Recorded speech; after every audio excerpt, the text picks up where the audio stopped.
Hello everyone, welcome to the channel. Before we start today's case, I want to ask for your support by subscribing to the channel. Your subscription is very important to us, so please subscribe to support us, click the like button, and let's get into the case. The morning light spilled over the horizon, casting golden hues across the waters of False Bay. 19-year-old Liam Parker stood on the clifftop, surfboard tucked under his arm, watching the swells roll in with practiced eyes. His wetsuit clung to his lean frame, still dry for the moment, but soon to be baptized in the cold waters of the South African coast. His gaze drifted towards Seal Island in the distance, a notorious hunting ground for marine predators, most famously, the great white sharks that had made the area legendary among nature documentarians and thrill-seekers alike. But lately, something else had been making headlines around Cape Town. "You sure about this, Brew?" The voice belonged to Jamal, Liam's surfing buddy since childhood. He approached from the nearby parking lot, his own board balanced on his head, his expression caught between excitement and concern. "They spotted another one yesterday, that makes 3 this week." Liam shrugged, his eyes never leaving the water.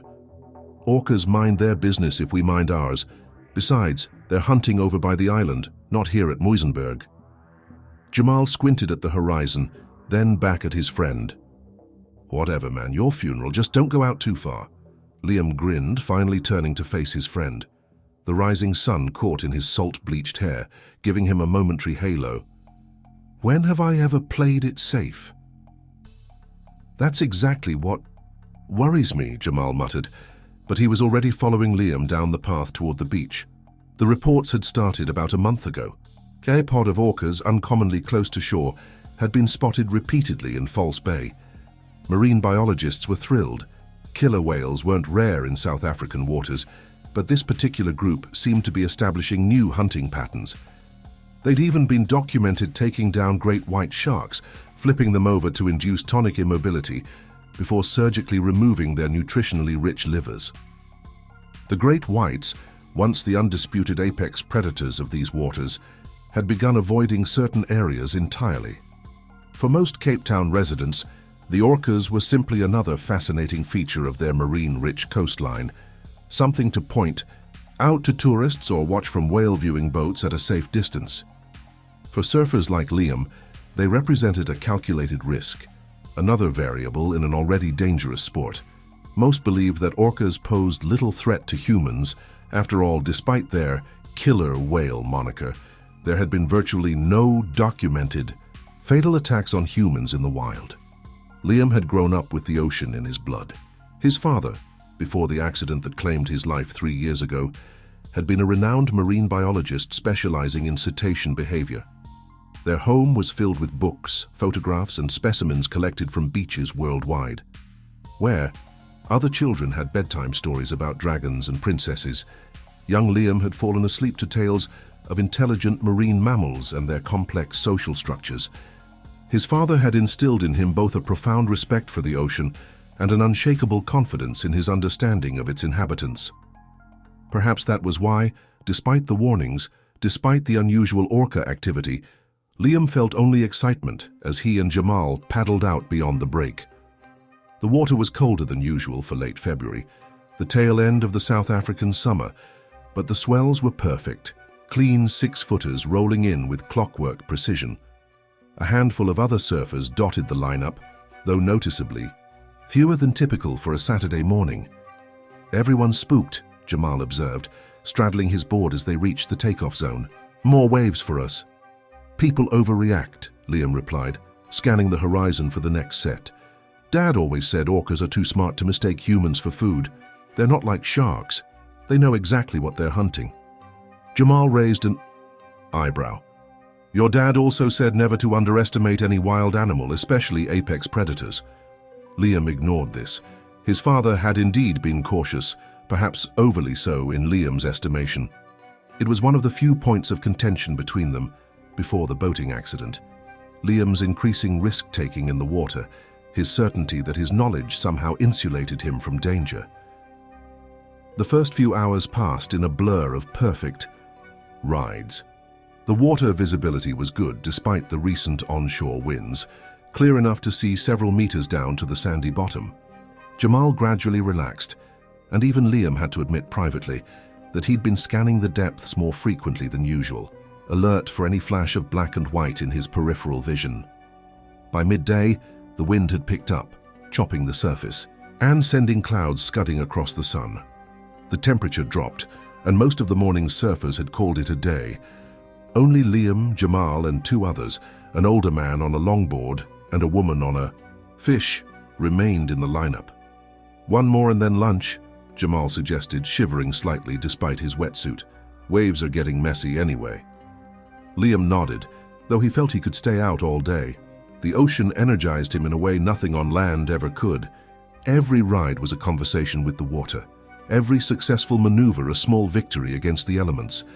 Out here, the complicated tangle of his life, his grief over his father, his strained relationship with his mother, his uncertainty about university versus pursuing professional surfing, all of it faded into insignificance against the simple primal challenge of wave and balance. "Here comes a good set," he called, already paddling to position himself. The approaching swell looked to be the largest of the day, perhaps 7 feet at its peak. "This one's mine." Jamal laughed, hanging back. "All yours, hotshot." The wave rose beneath Liam, and with practiced precision he popped up to his feet, feeling the familiar rush as gravity and momentum carried him down the face. He carved a bottom turn, spray flying from his rail, then set up for a cutback to stay in the pocket. The board responded perfectly, an extension of his body in the dance with the ocean. What happened next occurred with such swift brutality that Liam's brain struggled to process it in real time. First came the shadow, massive, dark and moving with deliberate purpose, directly beneath his board. Marine instinct screamed a warning, but before Liam could react, the surface of the water erupted. A sleek black form shot upward with impossible speed, water cascading off its enormous body. In that frozen moment of terror, Liam registered details with preternatural clarity: the distinctive white patches, the towering dorsal fin that stood nearly 6 feet tall, the intelligent eye that seemed to evaluate him with cold calculation. The Orca didn't strike him directly at first. Instead, it executed a precise maneuver, creating a massive displacement wave that threw Liam from his board with violent force. He hit the water hard, disoriented, the leash tugging at his ankle as the surfboard was wrenched away. Underwater. Now panic bloomed in his chest as he struggled to reorient himself. Which way was up? Where was the predator? Training reasserted itself. He followed his leash toward the surface, lungs burning. He broke through, gasping, eyes wild as he searched for the dorsal fin he knew must be circling. 20 meters away, Jamal was shouting something, paddling frantically toward shore. The other surfers too were making for safety, the woman already catching a wave in. "Liam, go! Go now!" Jamal's voice finally registered. Liam grabbed for his board, intending to belly ride the next wave to shore, but his hands closed on nothing. The leash had snapped. His board was drifting away on the current. Naked terror washed through him. He was alone in the water, defenseless. And then he saw it, the massive dorsal fin cutting through the surface, moving in a wide circle around him. Not the frenzied attack pattern of a great white, but something more calculating, more deliberate. The Orca was isolating him, herding him away from the others. Hunting techniques developed over millennia were being deployed with chilling efficiency. Liam began swimming toward shore, powerful strokes born of a lifetime in the ocean, but he knew immediately he couldn't outswim the predator. The Orca could move at speeds exceeding 30 miles per hour. Olympic swimmers couldn't manage even a fraction of that pace. The first impact came from below, a glancing blow that seemed almost exploratory. The Orca nudged him, rolling him in the water like a toy. There was surprising gentleness in the contact, as though the creature were investigating this strange object in its hunting grounds. For one heartbeat, Liam dared to hope. Perhaps the scientific consensus was correct. Perhaps the Orca would recognize him as not prey and move on. The hope died as quickly as it had formed. The second strike came with purpose, jaws closing around. Liam's left leg with precisely controlled pressure. Not enough to sever the limb, but more than enough to crush muscle and scrape bone. Pain exploded through his body, a white-hot supernova that threatened to collapse his consciousness. The orca released him almost immediately, circling back to observe. Blood clouded the water around Liam's mangled leg, trailing in tendrils that dissipated in the current. He screamed then, a primal sound of agony and terror that carried across the water to the horrified onlookers now gathering on the beach. On shore, pandemonium had erupted. Someone had called emergency services. Jamal, having reached the beach, was frantically trying to launch one of the lifeguard boats, but the keys were missing. The two other surfers had made it to safety, the woman already on her phone to the Marine Rescue Center, the older man, providing his binoculars to track the unfolding tragedy. Out in the water, Liam was fighting to stay conscious. The analytical part of his mind, the part shaped by his father's teachings, noted with detached curiosity that the orca was exhibiting behavior rarely documented in interactions with humans. This wasn't accidental contact or mistaken identity. The massive marine mammal was systematically testing him, learning his capabilities, adapting its approach with each pass. A second attack came swiftly, the orca charging from directly below. This time, it seized Liam around the torso, those powerful jaws applying enough pressure to crack ribs, but again stopping short of fatal damage. It shook him once, twice, then released him to continue its circling. The message was clear. Escape was impossible. This apex predator was in complete control. Liam's mind flashed to the documentaries he'd watched with his father, orcas playing with seals before killing them, tossing them into the air, wearing them down before delivering the final blow. Was that happening now? Was he being toyed with? Through the haze of pain and terror, Liam recalled something else his father had taught him: eye contact. Many predators, particularly intelligent ones, could be temporarily dissuaded by direct eye contact. It was a desperate gambit, but conscious. Thought was beginning to slip away, replaced by the instinctive will to survive. When the orca approached again, moving more slowly now as though savoring the hunt, Liam forced himself to look directly at it. The massive predator passed within an arm's length, one great eye rolling to examine him. In that moment, something passed between man and cetacean, a recognition perhaps, or simply the acknowledgement of predator to prey. The orca pulled back slightly, continuing its circle but maintaining distance. Liam couldn't tell if his tactic had worked or if the animal was simply shifting to a new phase of its attack. His left leg was now completely numb, and the salt water stung viciously at the wounds across his torso. He was weakening rapidly, losing blood, his strokes becoming fitful and uncoordinated. From the shore came the distant sound of a motor. A small Zodiac from the nearby Marine Research Station had been dispatched. It skimmed across the surface, much faster than any human swimmer but still agonizingly slow compared to the orca's capabilities. Two wetsuited figures crouched in the bow, one holding what looked like a short pole. The orca's behavior changed immediately at the approaching sound. Its circling tightened, movements becoming more agitated. Liam sensed the hunt was reaching its conclusion. The predator would not surrender its prey easily to these interlopers. The final attack came with devastating speed and precision. The orca charged, then dived beneath Liam, coming up from below with open jaws. This time there was no experimental gentleness. Teeth designed for rending flesh closed around Liam's already injured leg, and with a powerful wrench of its massive head, the orca pulled him under. Underwater, the world narrowed to pain and primal terror. The pressure on his leg intensified, and Liam felt something give way, bone and sinew parting. He screamed, silent bubbles escaping toward a surface he could no longer see. Consciousness began to fade, darkness creeping in from the edges of his vision. In what he believed were his final moments, an eerie calm descended. He thought of his father, wondered if this was how he had felt as the ocean claimed him. And then, inexplicably, the pressure released. The orca pulled away, its massive form accelerating into the depths with surprising grace.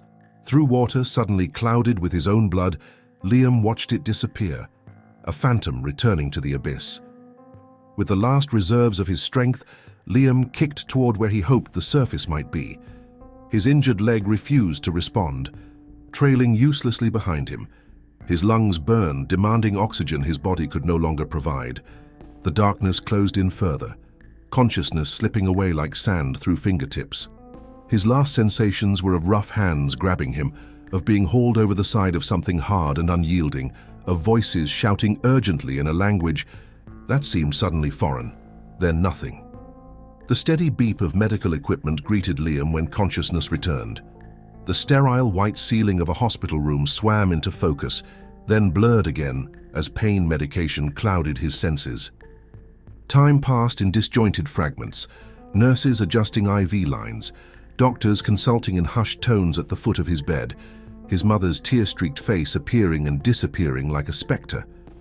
It was 3 days before he was lucid enough to comprehend what had happened, to process the damage the Orca had inflicted. His left leg was gone below the knee. The amputation necessary after the predator's final attack had all but severed the limb. His torso was a canvas of deep lacerations and massive bruising. 3 ribs were cracked, and he had lost nearly 40% of his blood volume before the rescue team stabilized him. "You're lucky to be alive," said Dr. Mbeki, the lead surgeon who had overseen his care. Her eyes were kind but unflinching as she detailed his injuries and the long recovery ahead. "The Marine rescue team said they've never seen anything like it. Orcas simply don't attack humans that way." "But this one did," Liam whispered, his voice rough from disuse and the trauma of intubation. Dr. Mbeki nodded gravely. "Yes, this one did. The marine biologists are very interested in speaking with you when you're stronger. They think it might have been Port, the male they've been tracking. He's developed some unusual hunting behaviors since separating from his pod." Port. The name landed like a physical weight on Liam's chest. The abstraction of killer whale or orca had been replaced with an identity, a named individual with recognizable patterns and documented behaviors. Somehow it made the attack more personal, as though he'd been specifically selected rather than randomly encountered. Jamal came to visit the next day, his usual exuberance subdued, eyes haunted. He sat beside the bed, hands clasped between his knees, struggling to meet Liam's gaze. "I thought you were gone, Brew," he finally said, voice catching. "When it pulled you under that last time, I was sure that was it." "So was I," Liam admitted. "The damn guys from the research station, they said." Jamal paused, swallowing hard. "They said the Orca could have killed you easily, that it was playing with you, testing you." Liam closed his eyes, remembering the calculated circling, the escalating attacks, the intelligent assessment in that alien gaze. It knew exactly what it was doing. "Why did it stop? Why did it let you go?" Jamal asked, voicing the question that had been circulating among marine experts since the incident. Liam had no answer. The Orca's sudden departure remained a mystery. Perhaps the approaching rescue boat had deterred it. Perhaps it had simply lost interest once it determined Liam wasn't its usual prey. Or perhaps, as some of the more experienced Orca researchers suggested, it had simply been engaged in exploratory, predatory behavior, learning, adapting, testing the boundaries of what could be considered food. The physical recovery began in earnest a week later. The wound where his leg had been was healing cleanly, though phantom pain haunted him day and night, burning, tingling sensations from a limb that no longer existed. The physiotherapists were optimistic about his prospects for using a prosthetic, citing his youth and exceptional physical condition prior to the attack. "You'll walk again," promised the rehabilitation specialist. "And with time and the right prosthetic, you might even return to some water sports, though perhaps not surfing." Not surfing. The words echoed hollowly in Liam's mind long after the doctor had left. Surfing wasn't merely something he did, it was integral to who he was, how he defined himself, how he connected with his father's memory.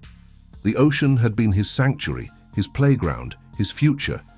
Now it loomed in his mind as a place of shadow and terror, of calculated violence and alien intelligence. The nightmares began during his second week of hospitalization. Night after night, he found himself back in the water, surrounded by darkness, watching that massive dorsal fin cutting through the surface with inexorable purpose. Sometimes in the dreams, the Orca spoke to him in his father's voice. Sometimes, it wore his father's face above those powerful tooth-filled jaws. He would wake gasping, sheets soaked with sweat, the phantom pain in his missing leg more intense than ever. The hospital psychologist diagnosed post-traumatic stress disorder, prescribing medication and counseling sessions. "Your brain is trying to process an extreme trauma," she explained, "one that challenges your fundamental understanding of your relationship with the ocean. It will take time." Time, everyone kept telling him. Time to heal physically, time to adapt to the prosthetic, time for the nightmares to fade, time to rebuild his relationship with the water, if that was even possible. The media attention was another ordeal entirely. Liam's attack was worldwide news, coming as it did in an age where interactions between humans and marine predators were meticulously documented, but attacks by orcas remained virtually unheard of. Marine biologists debated the implications on television panels. Conservationists worried about potential backlash against orca protection. Conspiracy theorists suggested military training gone wrong or parasitic infections affecting cetacean behavior. Through it all, Liam retreated into himself, responding to interview requests with terse denials, speaking only to the scientific researchers who seemed genuinely intent on understanding what had happened rather than sensationalizing it. Dr. Helena Foster from the Cape Town Marine Mammal Research Institute spent long hours at his bedside, recording his recollections, showing him photographs of known orcas from the area, helping him document every detail of the encounter. "The behavior you're describing is fascinating," she told him, her British accent clipped with excitement despite her efforts to remain clinical. "Orcas are known to develop culturally transmitted hunting techniques, unique behaviors passed down within specific pods. Port separated from his family group about a year ago, which is unusual but not unprecedented. He seems to be developing his own hunting strategies." "Lucky me," Liam replied bitterly. Dr. Foster had the grace to look chastened. "I apologize, that was insensitive. It's just, from a scientific perspective, this represents an evolution in predatory behavior that we've never documented before. You think it will happen again? That he'll attack other surfers?" The researcher hesitated, choosing her words carefully. "We can't know for certain, but now that this hunting technique has been attempted, yes, it's possible, which is why your observations are so crucial. The more we understand about what happened, the better we can protect others." The thought that his experience might help prevent others from suffering the same fate provided Liam with his first sense of purpose since the attack. He redoubled his efforts to recall every detail, the orca's approach patterns, its testing behaviors, the precise nature of each strike, the reaction to the rescue boat. 3 weeks after the attack, he was discharged from the hospital, returning to his mother's house in the suburbs of Cape Town. His bedroom, unchanged since he'd moved out 2 years prior to share a beachside apartment with Jamal, felt like a museum to a person who no longer existed. Surfing trophies on the shelves, posters of pro surfers on the walls, a half-completed application to the University Marine Biology program on the desk. Amid the familiar surroundings, Liam felt like a stranger. His body was transformed, not just by the missing limb, but by the deep scarring across his torso, the weight loss, the pallor of extended hospitalization. His mind, too, had been fundamentally altered. Where once the ocean had represented freedom and connection, now it evoked only vulnerability and dread. His mother, Sarah, had transformed his ground-floor study into a bedroom, installing grab bars in the adjacent bathroom and a ramp at the side entrance. She moved through these preparations with the efficient determination that had characterized her response to crisis since his father's death. Practical, focused, allowing little room for the emotional reckoning that would inevitably follow. "Everything you need should be within reach," she told him as she helped him settle into the new space.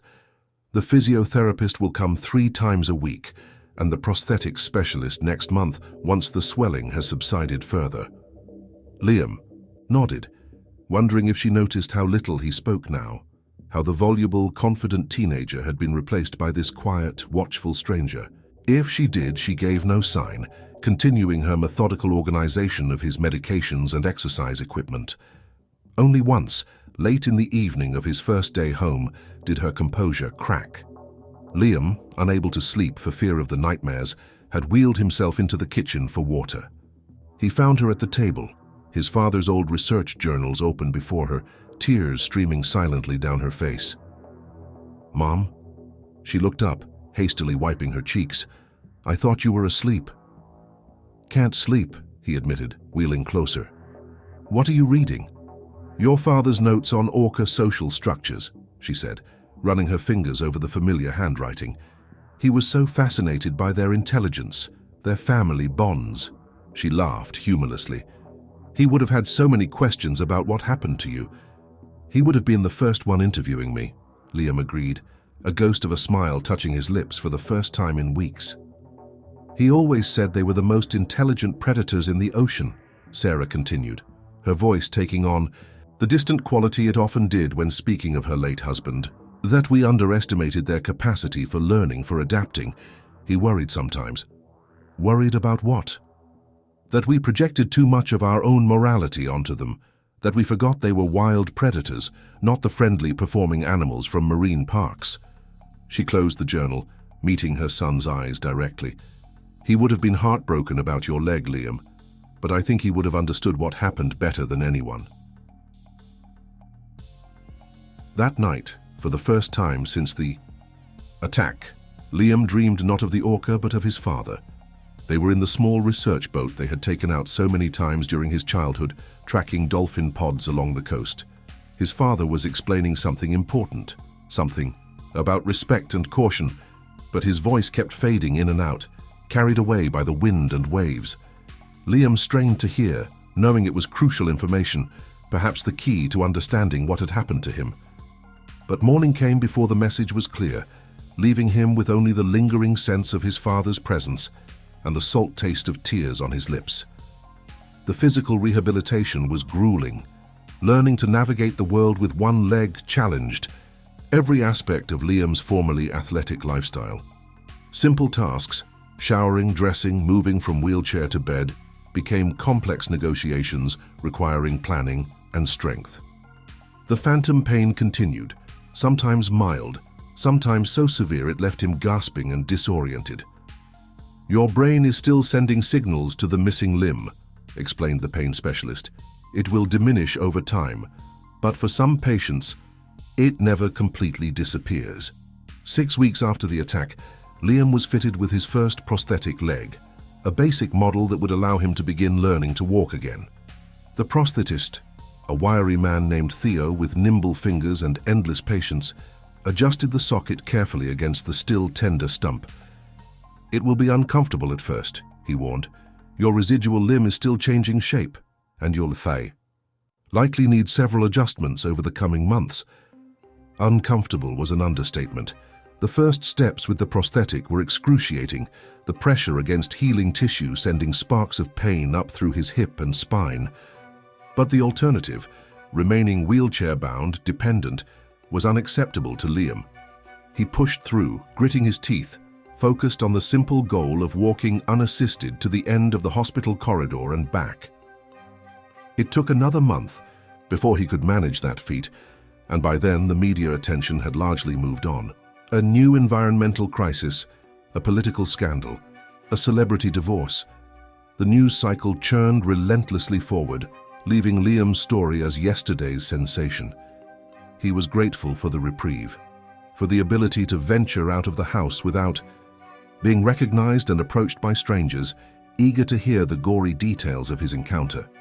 Through it all, Dr. Foster from the Research Institute maintained contact, providing updates on Orca movements in the area and the ongoing investigation into the attack. Port had been spotted several more times around Seal Island, his distinctive dorsal fin and scarring making him easily identifiable. He continued to hunt sharks primarily, but had been observed making close passes to the area where recreational divers conducted cage dives. "We've recommended additional safety measures," Dr. Foster told Liam during one of her visits to his home, "and we're tracking his movements more closely now." The attack has actually resulted in increased funding for our monitoring programs.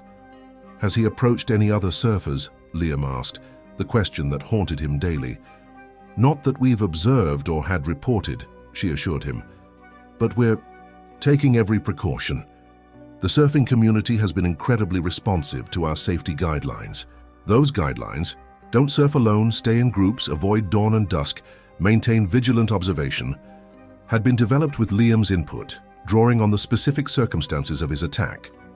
It provided some comfort to know that his experience might help protect others, but it couldn't dispel the fundamental sense of vulnerability that now colored his perception of the ocean.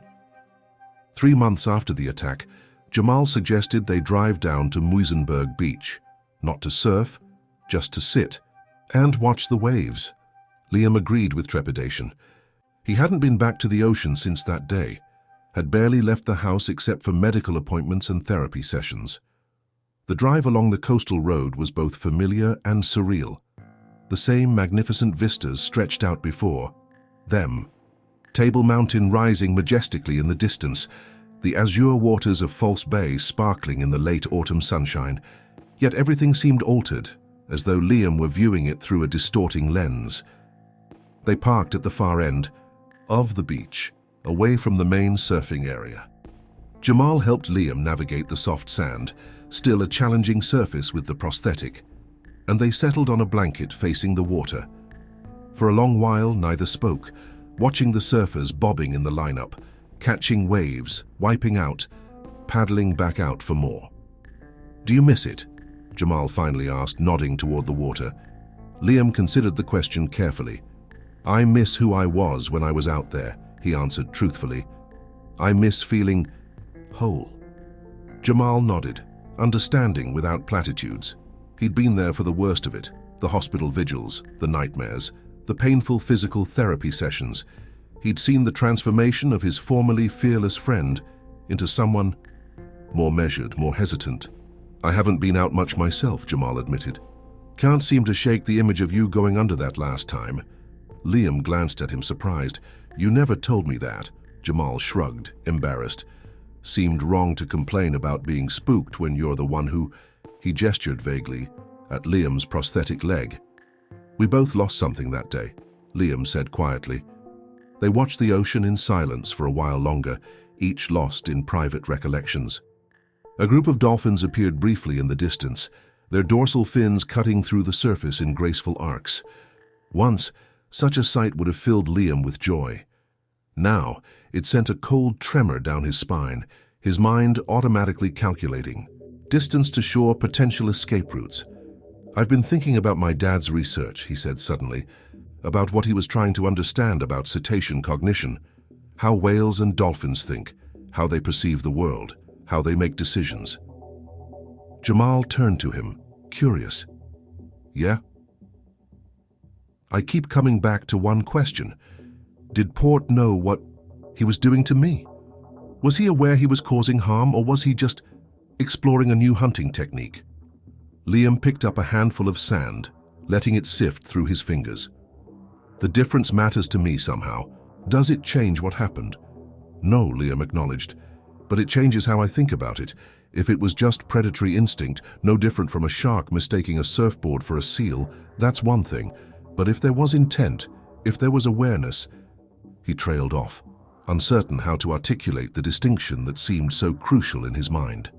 "Your dad used to say that projecting human motives onto animal behavior was the first mistake of amateur naturalists," Jamal reminded him, echoing conversations from years past.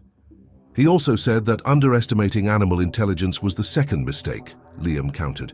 "I can't stop thinking that Port was making decisions throughout the attack, testing, evaluating, adjusting his approach based on my responses.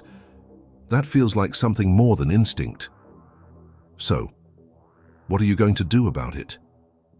It was the question Liam had been circling for weeks. What now? His surfing career was over.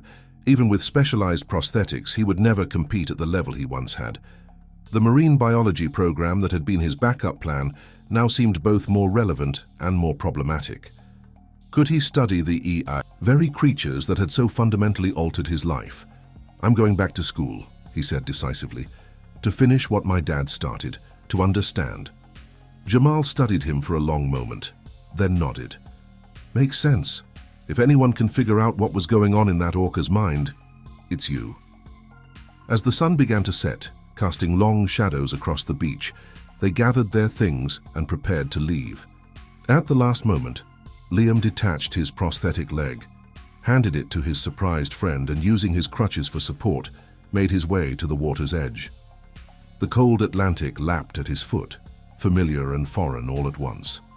He stood there, balanced precariously, feeling the pull of the tide, the eternal rhythm that had shaped so much of his life. Fear was present, a tight knot in his stomach, a quickening of his pulse. But something else was there too. A recognition, perhaps, that his relationship with the ocean had been irrevocably changed, but not severed entirely. Out in the bay, far beyond the surf break, a distinctive dorsal fin broke the surface momentarily before disappearing again. It was too distant to identify with certainty, but Liam knew with bone-deep intuition that port was there, continuing his solitary hunt in the gathering dusk. Predator and prey, linked now by a single violent encounter that had transformed them, both in ways neither could fully comprehend. Liam turned away from the water, making his laborious way back up the beach to where Jamal waited. The journey ahead would be difficult, physically, emotionally, intellectually. Understanding what had happened that day, truly coming to terms with it, might take a lifetime of study. But for the first time since the attack, Liam felt a sense of direction, a purpose that transcended mere survival. The ocean had taken much from him, his leg, his carefree confidence, his sense of invulnerability. But standing at its edge again, facing his fear directly, Liam recognized that it had also given him something in return. A question that demanded answering, a mystery worthy of his father's son. As they drove away from the beach, Liam glanced in the side mirror, catching a final glimpse of the darkening water. Port was out there somewhere, carrying on his cetacean existence according to imperatives humans could observe but never fully comprehend. And here was Liam, forever changed by their brief, violent intersection, beginning the long process of rebuilding not just his body, but his understanding of his place in the natural world. The distance between them, predator and prey, hunter and survivor, was both vast and infinitesimal. In that paradox, Liam sensed, lay the beginning of wisdom.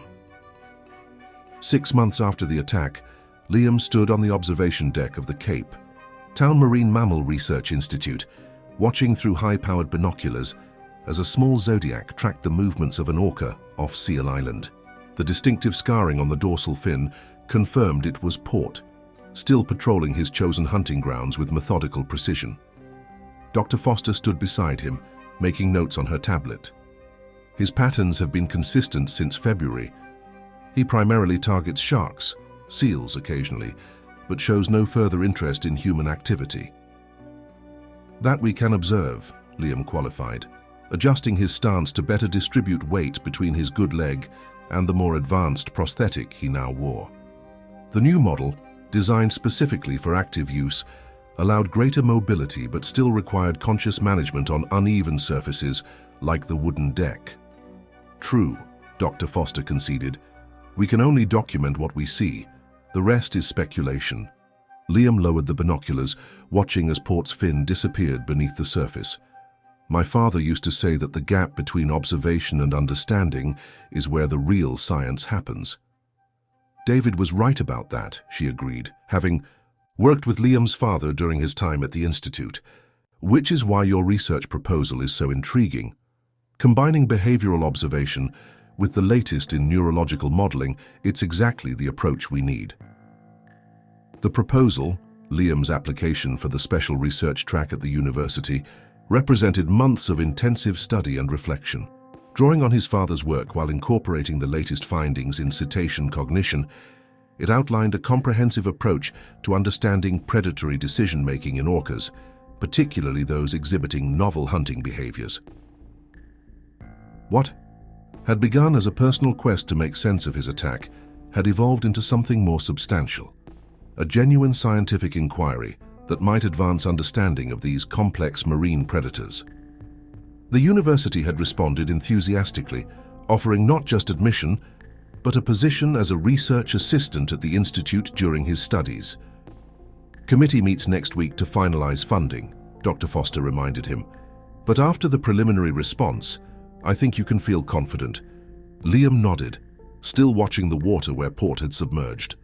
The nightmares continued, though less frequently now. The phantom pain flared unpredictably, a seemingly permanent reminder of what he had lost. But alongside these lingering traumas, something new had emerged, a determination to transform his experience into knowledge, his personal tragedy into scientific understanding. Back in his apartment, a modest ground-floor unit near the university adapted for his needs, Liam spent the evening reviewing the latest literature on Orca cognition.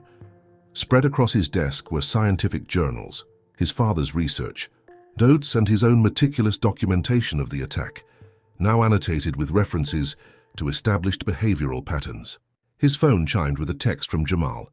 Summit tomorrow? Perfect swell forecast. The surfing community had welcomed Liam back with open arms, though in a different capacity now. He had become something of an unofficial safety consultant, sharing his experience to improve protocols and awareness. He occasionally joined them at the beach, sometimes venturing into the shallows to body surf, but had not yet attempted to ride a board again, even with the adaptive equipment designed for amputees. Maybe next time, he texted back, a response that had become habitual. Jamal replied immediately, "You always say that, Brew, time to get wet again." Liam set the phone down without responding, returning to his research. Yet the suggestion lingered in his mind, a reminder of unfinished business. His therapist had talked extensively about exposure therapy, the gradual confrontation of traumatic triggers as a path to healing. Intellectually, Liam understood the concept, but emotionally, the prospect of being vulnerable in the open ocean again remained daunting. That night, in his dreams, he was swimming, not surfing, not fighting for his life, just swimming through clear, sunlit water. Port appeared, massive and graceful, but in the dream logic there was no fear, only mutual assessment. The Orca circled once, twice, then departed with a flick of its massive tail, leaving Liam floating peacefully in the vast blue. He woke feeling strangely refreshed, the usual post-nightmare anxiety absent. The dream seemed significant, though he hesitated to assign it too much meaning. His scientific training cautioned against reading too much into such subjective experiences. Still, by morning he had made a decision. He texted Jamal, "Changed my mind, what time are you heading out?" 3 hours later, Liam sat on the beach at Meisenberg, a specially designed surfboard beside him. The adaptive equipment, a board, with additional stability features and modified hand grips, had been gathering dust in his closet for months, a gift from the local surf shop that he had accepted graciously but never used. Jamal helped him into the wetsuit, a routine they had once performed with casual efficiency that now required careful navigation around the prosthetic. "You sure about this?" he asked, zipping the neoprene closed. "No," Liam admitted, "but I need to try." They chose a spot far from the main surfing area, where the waves were smaller and the water shallower. Dr. Foster had confirmed that no orcas had been spotted in the bay that morning. The institute now maintained regular communication with local surf shops and beaches as part of the enhanced safety protocols. Removing his prosthetic, Liam strapped on the specialized water leg that would allow him to stand briefly if needed. Then, with Jamal's support, he made his way to the water's edge. The familiar sensation of cold water swirling around his ankles triggered a momentary flash of panic, a physiological response to the sensory memory of the attack. But he breathed through it, focusing on the present moment. Once in deeper water, Liam positioned himself on the board, lying flat as Jamal pushed him gently over the smaller waves. The adaptive board was more buoyant, more stable than his old shortboard, designed for safety rather than performance. The feeling was different but not entirely foreign. The essential connection between body and water remained. "How's it feel?" Jamal asked, swimming alongside. Liam considered the question, taking inventory of his emotional and physical state. The fear was present but manageable, held at bay by the controlled conditions and his friend's proximity. The board beneath him felt right somehow. A piece of himself returned. "Like coming home," he answered honestly, "but to a home that's been rearranged." They stayed in the water for nearly an hour, Liam gradually regaining confidence, even catching a few small waves to ride them on his belly. He didn't attempt to stand.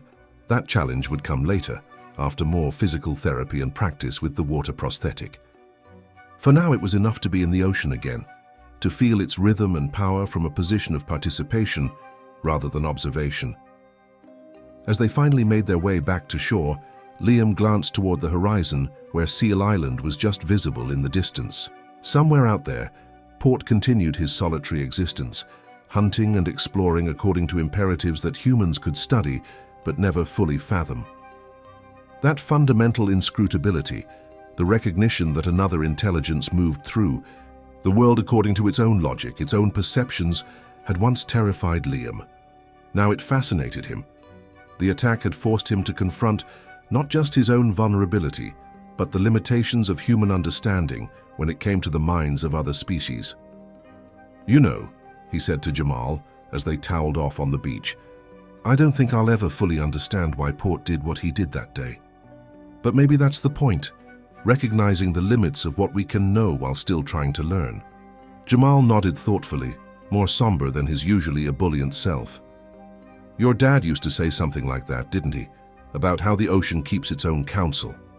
The sea yields knowledge to those who seek it, but always keeps its deeper mysteries," Liam quoted, the familiar words bringing a bittersweet smile to his lips.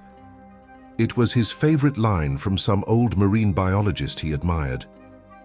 Later, that evening, as the sun set over Table Mountain, Liam sat at his desk working on the final revisions to his research proposal.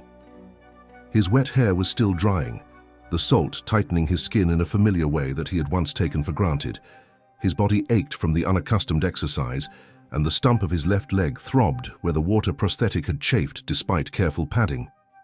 Yet beneath the physical discomfort was a sense of accomplishment, not just for having returned to the water, but for having found a way forward through the devastation of the attack. The research, the gradual physical recovery, the psychological work of processing trauma, all of it represented not a return to his old self, but the emergence of someone new, someone shaped by both violence and resilience. On his computer screen was a satellite tracking map showing Port's movements over the past week. The Orca's path traced a methodical pattern around Seal Island, with occasional forays into deeper water, the hunting rounds of an apex predator supremely adapted to its environment. Liam studied the movements with the detached interest of a scientist, but also with the visceral awareness of prey, who had survived an encounter with that awesome predatory power. He would likely never know with certainty what had transpired in Port's mind during those terrifying minutes in February, whether the attack had been exploratory predation, mistaken identity, or something more complex. The gap between observation and understanding, as his father had noted, remained. But in that gap, Liam had found his purpose, to expand the boundaries of what could be known, to contribute to a deeper understanding of these intelligent marine predators and perhaps to help bridge the divide between human perception and cetacean reality. Outside his window, the lights of Cape Town began to twinkle against the darkening sky. Somewhere beyond those lights, the waters of False Bay continued their eternal rhythm, home to both wonder and danger in equal measure. The ocean that had nearly claimed his life now offered him a path forward, not despite the trauma, but because of it, through it, transformed by it. Liam saved his work and closed the laptop. Tomorrow would bring new challenges: physical therapy in the morning, a meeting with his academic advisor, perhaps another brief session in the water if conditions permitted. The journey ahead would be neither easy nor straightforward, the legacy of the attack an indelible part of his body and mind. But as he glanced once more at the tracking map before shutting down the computer, Liam felt something unexpected beneath the lingering fear and permanent loss, a sense of connection to the vast, complex ecosystem of which both he and Port were part. Predator and prey, researcher and subject, each defined by their encounter yet continuing on their separate paths, linked by a single violent moment that had altered both irrevocably. In that connection, paradoxically, he had found not just purpose, but a measure of peace. The ocean had taken much from him, but in return it had given him a question worth pursuing for a lifetime. What happens in the mind of the hunter, and how does the hunted come to terms with its vulnerability in a world where danger and beauty coexist in perfect balance? It was his father's question in many ways. Now it was his as well.